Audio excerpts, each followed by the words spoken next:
Good afternoon. किताब निकालो। आपका थर्ड वाला जो लेसन है, दो लघु कथाएं, मतलब छोटी छोटी दो कथाएं हैं। उनका नाम है, पहली जो कथा है उसका है हरा घोड़ा और दूसरी है सेठ का चित्र। तो उसमें से हम पहली कथा पढ़ेंगे। प्रस्तुत कहानियों के द्वारा लेखक ने बीरबल की बुद्धिमानी और समस्या के निराकरण की उसकी क्षमता को दिखाया है। आपने बहुत अकबर बीरबल की कहानियां सुनी होंगी कि जिसमें बीरबल कुछ भी सिचुएशन आए उसमें से वो बराबर राह निकालता है और आपको मतलब अकबर बादशाह को खुश कर देता है। अब क्या है ये हरा घोड़ा, ये कहानी हम देखते हैं। अकबर और बीरबल के किस्से बहुत प्रसिद्ध हैं। हर एक मतलब छोटे बच्चों की जो किताबें हैं उसमें अकबर बीरबल की बहुत सारी कहानियां हैं। बड़ों को भी पढ़ना अच्छा लगता है कि मतलब ये बात बीरबल को कैसे सूझती थी कि वो अब अकबर ने कुछ भी बोला तो उसका हुक्म सर आंखों पर रखकर वो उसमें से उसको बराबर राह दिखाता था। अकबर और बीरबल के किस्से बहुत प्रसिद्ध है। अकबर एक महान शासक थे। बीरबल उनके नवरत्नों में से एक था। नवरत्नों में से मतलब पुराने जमाने में जो दरबार होता था राजा का, उसमें एक एक विषय में जो निपुण है ऐसे 9 लोगों की वहां नियुक्ति की जाती थी। वो 9 जो लोग रहते थे उनको बोलते थे नवरत्न। रत्न मतलब जिसमें सब खूबियां है। कोई एक ऐसा सब्जेक्ट या कोई एक विषय में उनकी पूरी जानकारी उनको है, ऐसे लोगों को वहां नियुक्त किया जाता था। उसमें से एक था अकबर, सॉरी बीरबल। तो ये बीरबल की क्या खासियत थी कि वो बहुत बुद्धिमानी था और समस्या निराकरण में उसकी जो क्षमता थी वो सबसे अलग थी। कोई भी समस्या का निराकरण वो कर सकता है। एक बार अकबर बीरबल के साथ अपने घोड़े पर बैठकर बगीचे की सैर कर रहे थे। दोनों वो साथ में रहते थे क्योंकि ऐसे बुद्धिमानी लोगों की कदर करने वाला राजा था। तो और उनको पता था कि कोई भी सवाल बीरबल से पूछे तो वो बीरबल अपने समाधान कर देगा। तो दोनों सवेरे सवेरे घूमने जाते हैं। चारों तरफ हरियाली को देखकर उनका मन प्रसन्न हो गया। बढ़िया राज्य था उनका, सब तरफ हरियाली थी और सवेरे का ठंडा ठंडा मौसम था और दोनों भी घोड़े पर बैठकर घूमने जा रहे थे। और सब जगह हरियाली देखकर अकबर को ऐसे लगा कि देखो मेरे राज्य में कितना अच्छा मौसम अभी है। बादशाह अकबर ने सोचा कि यदि मेरे पास हरे रंग का घोड़ा होता तो मैं उस पर बैठकर हरे भरे स्थानों की सैर करता। जैसे वो घोड़े पे बैठ के जा रहा था उनके मन में आया कि इतनी हरियाली फैली हुई है चारों तरफ, तो मेरे पास हरे रंग का घोड़ा होता तो मैं ये हरियाली देखने हरे रंग के घोड़े पे ही बैठ के आता। बस फिर क्या था, बादशाह अकबर ने बीरबल से कहा, मैं तुम्हें 1 सप्ताह का समय देता हूं कि तुम मेरे लिए हरे रंग के घोड़े का प्रबंध करो। तुम मेरे लिए हरे रंग के घोड़े का प्रबंध करो, मतलब आप मेरे लिए उसको लेके आओ मेरे पास हरे रंग का घोड़ा। बादशाह अकबर बीरबल की बुद्धिमानी की परीक्षा लेना चाहते थे, इसलिए उन्होंने हरे रंग का घोड़ा लाने के लिए कहा। उनको लगा कि अब मैं इसकी परीक्षा लेता हूँ, इसको हरे रंग का घोड़ा लाने के लिए बोलता हूँ। बादशाह और बीरबल दोनों यह बात अच्छी तरह से जानते थे कि संसार में कहीं भी हरे रंग का घोड़ा नहीं होता। होता है क्या हरे रंग का घोड़ा? नहीं होता। तो दोनों को भी ये बात पता थी, फिर भी अकबर ने बीरबल से कहा कि मुझे हरे रंग का घोड़ा चाहिए। फिर भी बीरबल ने अकबर के आदेश को सिर आंखों पर रख लिया। क्या किया उसने? अकबर के जो हुक्म था अकबर का बीरबल के लिए कि मुझे हरे रंग का घोड़ा चाहिए, वो हुक्म उसने मान लिया कि ठीक है, मैं कोशिश करता हूँ। एक सप्ताह बिरबल इधर उधर घूमते रहे और 8वें दिन दरबार में जाकर बोले, हुजूर, किसको बोला? हुजूर, अकबर को। आखिर आपके लिए मैंने हरा घोड़ा खोज ही लिया। बादशाह अकबर के आश्चर्य का ठिकाना न रहा। उनको 100% पता था कि हरे रंग का घोड़ा नहीं होता, लेकिन जब बिरबल उसको बोलता है कि मैंने ढूंढ लिया, तो उनको बहुत आश्चर्य हुआ। वे सोचने लगे कि जब हरा घोड़ा होता ही नहीं तो बिरबल ने कैसे खोज लिया। उनको तो पता था, फिर भी उनको आश्चर्य हुआ। उन्हें विश्वास नहीं हुआ, फिर भी उत्सुकता से कहा, बिरबल, हरा घोड़ा कहाँ है? मैं उसे तुरंत ही देखना चाहता हूँ। जहां आपने उसको खोज निकाला, जहां ढूंढ के रखा है, तो मुझे तुरंत ही उसको देखना है। कहाँ है वो घोड़ा? बिरबल ने उत्तर दिया, हुजूर, घोड़ा मिल गया है, पर हरे घोड़े के मालिक की 2 शर्तें हैं। घोड़ा तो मिला है, लेकिन वो जिसका घोड़ा है वो मालिक बोल रहा है कि मुझे हरे रंग के घोड़े की, मैं तो आपको दूंगा, लेकिन मेरी 2 शर्तें हैं। इसलिए घोड़े को आप अभी नहीं देख तो नहीं सकते, पहले शर्त मान लो, फिर घोड़ा आपको देखने को मिलेगा। आपको इंतजार करना पड़ेगा। कैसी शर्त? बादशाह ने पूछा कि ठीक है, इंतजार करना पड़ेगा, लेकिन शर्त कौन सी है?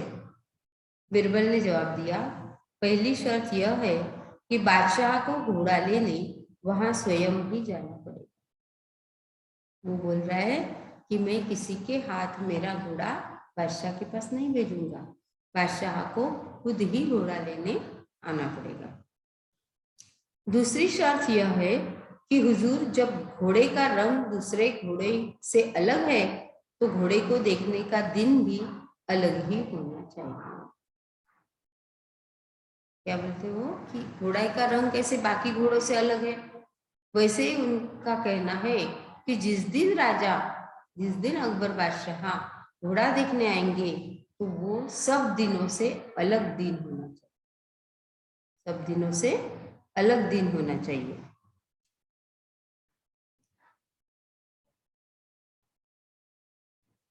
जब बादशाह ने बिरबल की दूसरी शर्त सुनी, तो वे बिरबल का मुंह देखने लगे।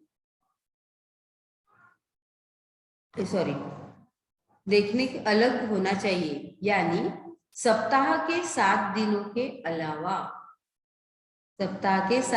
के अलावा आप घोड़े को किसी भी दिन देख सकते हो।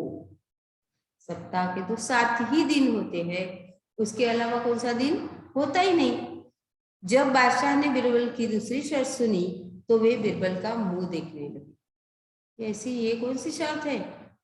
सप्ताह के 7 ही दिन होते हैं, फिर 4 सप्ताह मिलके ही 1 महीना होता है, फिर 12 महीने मिलके 1 साल होता है, तो और दिन कौन सा अलग, कौन सा दिन है?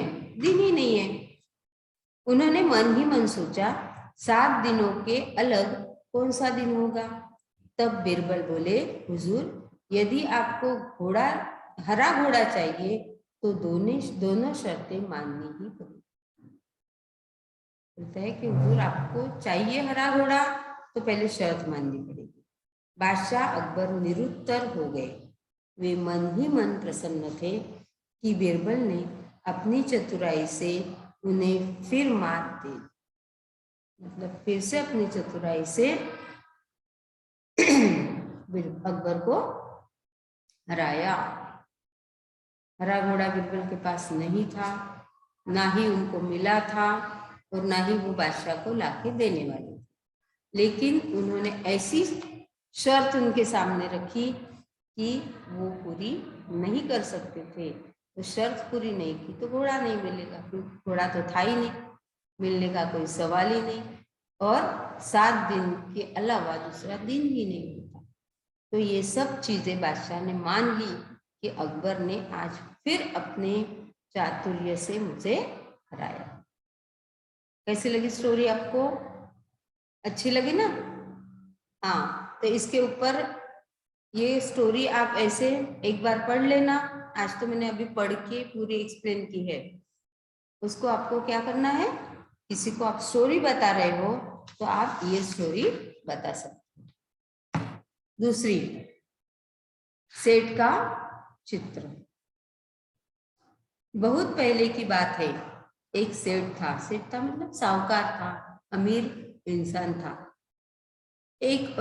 वह बहुत कंजूस था। वो बहुत अमीर था लेकिन बहुत कंजूस था। एक दमड़ी भी खर्च करते समय उसके प्राण निकल जाते। कभी वो 1 रुपया भी किसी के लिए खर्च नहीं करता था। वह काम करने के बाद भी लोगों को पैसे देने में परेशान था। काम कर लेता था लेकिन पैसे किसी को नहीं देता था। एक बार उसने एक चित्रकार से अपना चित्र बनवाया। जब चित्रकार ने पैसे मांगे तो सेठ ने कह दिया, चित्र ठीक नहीं है, दोबारा बना कर लाओ। बोला कि चित्र तो ठीक नहीं बना, दूसरा बना कर लाओ। चित्रकार ने कई बार चित्र बनाए लेकिन वह कंजूस सेठ हर बार कह देता कि चित्र ठीक नहीं है। क्रोधित होकर उस चित्रकार ने सेठ से सभी चित्रों के पैसे का तगादा कर दिया। धूर्त सेठ बोला, कैसे पैसे? जब मेरा चित्र ठीक से बना नहीं तो मैं पैसे किस बात के दूं? और ये सेठ क्या करता था कि जो पोज लेके बैठता था और बाद में बोलता था कि अलग अलग फेसेस बनाता था, तो वो चित्र और उसका फेस मिलता ही नहीं था। और बोलता था कि देखो मेरा तो फेस ऐसा है, आपने तो चित्र अलग बनाया। और वो खरीदता नहीं था, उसको पैसे भी नहीं देता था। बेचारा चित्रकार अपने घर लौट आया। परेशानी का कारण पूछने पर उसने अपनी पत्नी को सारी बातें बताई। परेशान हो गया कि इतने दिन मैंने मेहनत की, इतने सारे चित्र बनाए, फिर भी मुझे कुछ भी पैसे नहीं मिले, मेरा दिन समय सब वेस्ट गया। चित्रकार की पत्नी बहुत बुद्धिमान थी। वह बोली, आप दरबार में जाकर न्याय के लिए फरियाद कीजिए। कि दरबार में जाओ और न्याय मांगो। चित्रकार बहुत उदास हो गया था। वह मुंह लटका कर बैठ गया। बोला, सेठ बड़ा आदमी है, लोग उसी की बात को सच मानेंगे, भला मुझ जैसे गरीब का साथ कौन देगा? उसको टेंशन आया कि दरबार में भी मैं गया, इस कंप्लेंट भी की, तो ये तो अमीर है, इसके पास पैसे है, तो लोग तो अमीर की ही बात मानेंगे और मेरी बात पर कोई विश्वास नहीं करेगा। चित्रकार की पत्नी बोली, सबके बारे में ऐसा नहीं कर सकते। बादशाह अकबर बहुत दयालु है। वे भले ही पढ़े लिखे नहीं हैं, परंतु बड़े बुद्धिमान हैं। उनकी सहायता के लिए दरबार में 9 रत्न हैं।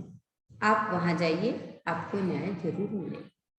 उनको भी सबको ही पता है कि अकबर के साथ बिरबल है, वहां न्याय होगा ही। तो वो बोलती कि डरो मत, आप जाओ, आपको न्याय मिलेगा। दूसरे दिन चित्रकार बादशाह अकबर के दरबार में गया और पूरा किस्सा सुना दिया। बादशाह अकबर ने चित्रों को लेकर सेठ को दरबार में बुलवा लिया। बादशाह ने सभी चित्रों को गौर से देखकर कहा, तुम्हारे इन चित्रों में क्या कमी है? हुजूर, इनमें से एक भी चित्र हूबहू मेरे चेहरे जैसा नहीं है, सेठ ने कहा। वो बोलते कि जैसा मेरा फेस है वैसे सेम टू सेम तो इससे बना ही नहीं। और मैंने क्या बोला था, सेम टू सेम फेस बनेगा तो भी मैं आपको पैसे दूंगा। बादशाह मुश्किल में पड़ गए कि न्याय कैसे करें। बड़ी देर तक विचार करते रहे। जब उन्हें कुछ समझ में नहीं आया तो बिरबल से न्याय करने को कहा। बिरबल ने सारी बातें ध्यान से सुनी और तुरंत समझ गए कि सेठ चेहरा बदलने में निपुण है। मतलब सेठ को अलग अलग तरह की फेसेस बनाने आते हैं, चेहरा बदलने में निपुण है। चित्रकार को पैसे न देने पड़े इसलिए वह नाटक कर रहा है। उनको पैसे नहीं, कंजूस था ना वो, तो उसको पैसे ही नहीं देने थे चित्रकार को, और चित्र बनवाने थे अलग अलग। तो वो अलग अलग फेसेस बना के बोलता, देखो अब तो मेरा तो चेहरा ऐसा है, इसने तो अलग बनाया, मुझे तो हूबहू चाहिए। वो ये बात बीरबल के समझ में आ गई। उसको सही रास्ते पर लाना जरूरी है। कला और कलाकार का सम्मान करने से कला संस्कृति की रक्षा एवं संवर्धन होगा। कलाकार की भी और कला का भी सम्मान करना चाहिए, उसको प्रोत्साहन देना चाहिए। और ये इंसान क्या कर रहा है, उसको मतलब फंसा रहा है, उसको पैसे नहीं दे रहा है। कला में निपुण कलाकारों की इज्जत जहाँ होती है, वह देश विश्व में विख्यात होता है। इसलिए बीरबल ने चित्रकार से कहा, तुम्हारे चित्रों में सचमुच बहुत कमियां हैं। उसने वो सेठ के सामने चित्रकार को बोल दिया कि तुम्हारे चित्रों में बहुत कमियां हैं। 3 दिन बाद इस सेठ का हूबहू चित्र बनाकर दरबार में ले आना, तुम्हें पैसे मिल जाएंगे। और सेठ तुम भी दरबार में आकर चित्रकार को पैसे दे देना। उसको कॉन्फिडेंस था कि 3 दिन के बाद जो होने वाला है उससे चित्रकार को पैसे भी मिल जाएंगे और सेठ का हूबहू चित्र भी उसको मिल जाएगा। सेठ घर चला गया। बीरबल ने चित्रकार से कहा, 3 दिन बाद तुम दरबार में एक बड़ा सा दर्पण लेकर उपस्थित हो जाना। एक बड़ा सा दर्पण, दर्पण मतलब आईना, लेकर दरबार में आ जाना। 3 दिन बाद चित्रकार दरबार में आया और सेठ के सामने दर्पण रखकर बोला, सेठ जी आपका चित्र तैयार है। वो अलग अलग फेसेस बनाता था, तो जो बनाता था वो चित्रकार निकालता था, फिर जब वो दिखाता था तो ये अलग फेस बना लेता था, तो वो होता ही नहीं था। इसलिए वो दर्पण उसके सामने रखता है और बोलता है कि ये आपका हूबहू चित्र नहीं, यही असली चित्र, परंतु यह तो दर्पण है। नहीं, यही तो असली चित्र है। बीरबल ने पूछा, सेठ जी यह तो तुम्हारा ही रूप है या नहीं? फिर बीरबल भी उसको पूछता है कि देखो, आप जैसे भी मुंह बनाओगे या जैसे भी दिखोगे, वैसे आईना कभी छुपाता नहीं। आप जैसे हो वैसे ही आपको आप आईने में दिखते हो। तो ये तो आपका हूबहू चित्र हो गया। सेठ अपनी चालाकी पकड़े जाने पर बहुत लज्जित हुआ। उसने चित्रकार को उसका मेहनताना दे दिया। मेहनताना मतलब उसने जो मेहनत करके चित्र बनाए थे तो उसके पैसे उसने दे दिए। चित्रकार सभी को धन्यवाद देकर चला गया। बीरबल के न्याय से बादशाह अकबर बहुत खुश हुए। बादशाह अकबर की प्रत्येक समस्या का समाधान बीरबल अपनी बुद्धिमानी से फटाफट करते थे। यहाँ भी बीरबल ने दूध का दूध और पानी का पानी कर दिया। ये भी बीरबल की होशियारी से चित्रकार को न्याय मिल गया। नहीं तो अकबर बादशाह भी कुछ नहीं करते और चित्रकार भी कुछ नहीं कर सकता था और सेठ के पैसे बच जाते। लेकिन क्या किया उसने कि चित्रकार को उसके पैसे भी दिलवाए और सेठ को उनकी गलती का एहसास भी। कितने भी कंजूस हो, लेकिन एक कलाकार की कद्र करनी चाहिए। उससे आपने इतने चित्र निकाल के लिए और एक भी चित्र का मेहनताना उसको नहीं मिला था, तो ये बीरबल ने सबको न्याय दिया। ठीक है, ये दोनों कथाएं आपको पढ़नी है और किसी को बतानी है, ताकि पढ़ के नहीं, स्टोरी जैसे आपको बतानी आनी चाहिए। ठीक है, इसके क्वेश्चन आंसर हम नेक्स्ट पीरियड में लिखेंगे।